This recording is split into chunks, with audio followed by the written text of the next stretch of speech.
Mga pagkakan nagibo kan micro, small and medium enterprises sa Camarines Provinces, tampok sa trade fair kan DTI sa siyudad ni Naga. Pagprotehir sa mga konsumidor, maut na mapaurog kan opisina sa tabang kan iba pang ahensya. Uyan report. Kaibanan man iba-ibang ahensya kan gobyerno sa Camarines Sur asin Bicol Region. Piglan sa liwat kan Department of Trade and Industry Camarines Sur ang ConsumerNet. Sarong grupo na obhetong magtaonin mas pusog na proteksyon sa mga konsumidor. When it comes to consumer protection, that is not a sole DTI mandate.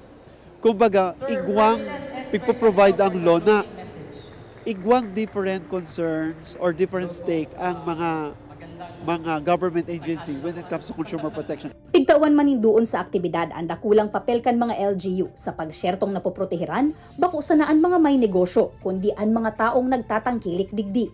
Suportado man ini masikan DILG Camarines Sur asin pigsyerto an sa indang commitment sa pigtutulod na inikan ConsumerNet. Sila naman yung taxpayer ng mga LGUs eh.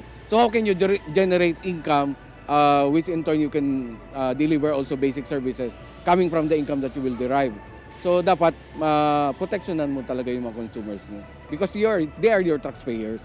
Ginibo ang aktibidad na ini kasabay kan Feria de Camarines featuring Delicioso kung saan maginan mga micro, small and medium enterprises gikan sa Camarines Norte pigimbitaran man na maglatag kan sa indang mga produktong kakanon.